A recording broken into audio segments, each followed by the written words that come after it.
د خوست اطلاعات و کلتور رئیس شبیر احمد عثماني په مشرۍ د رسنیو استازو او خبریالانو سره ناسته ترسره شوه.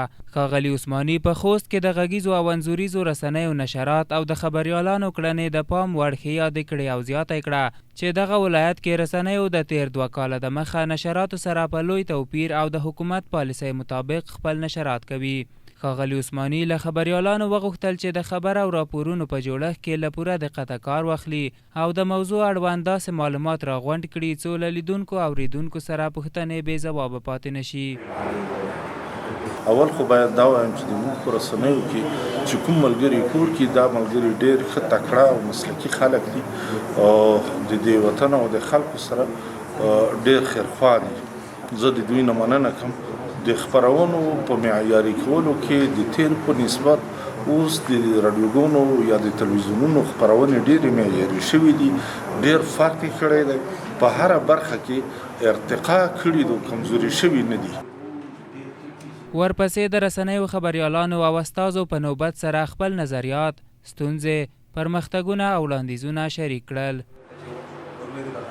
ډېر څه پکې مطرح شول، هر هغه څه چې د رسنیو او د رسنیو د کارمندانو په ګټه وي، هغه مسایل او موضوعات ټول پکې مطرح شول چې د اطلاعاتو فرهنګ محترم رئیس صاحب رسنیو ته دا یو ډاډ ورکړ او اطمینان یې ورکړ چې ماشاءالله د خوست رسنیز بهیر په 90% مثبت طرف ته روان دی.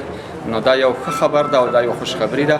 دغه 10% به انشاءالله په مرور زمان سره اصلاح شي او انشاءالله خبره به 100% ته ورسیږي. ډېر مسایل په دې کې مطرح شول، پاکې او د معلوماتو ته د لاسرسي مسله وه. بعض ژورنالستانو یا بعض خبریالانو ورونو دغه ستونزه بیان کړه چې د رسنیو سره په ځینو دوایرو کې په مناسب وخت کې معلومات نه شریکېږي. نو دا مسله رښتیا هم موږ جدي بحث وړاندې ونیوه. اطلاعات و کلتور رئیس هم موږ ته ډاډ راکړو چې په اداري غونډو کې یا مثلا د سره ځانګړو غونډو کې په تیرو کې موږ دغسې ناستې لرلې. ځینې ستونزې په دې ناستو کې مطرح کېږي چې د رسنیو کومې ستونزې دي، د مسؤلینو لخوا هم دا شان چې په ادارو کې ځینې ستونزې دي د رسنیو یا د بیان د معلوماتو د لاسرسي په برخه کې، نو هغه د ژورنالستانو لخوا مطرح کېږي. د خبریالانو غوښتنې مسؤلو چارواکو په پوره حوصلې سره واورېدې او د حال ډاډ یې څرګند کړ.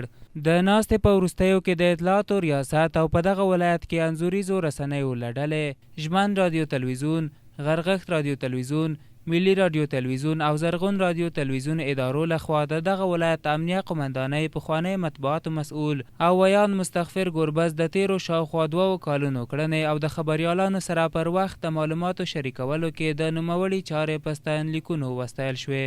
مستغفر ګربز په خپلو خبرو کې د رسنیو او خبریالانو مننه وکړه چې د نوموړي کړنې وستایلې.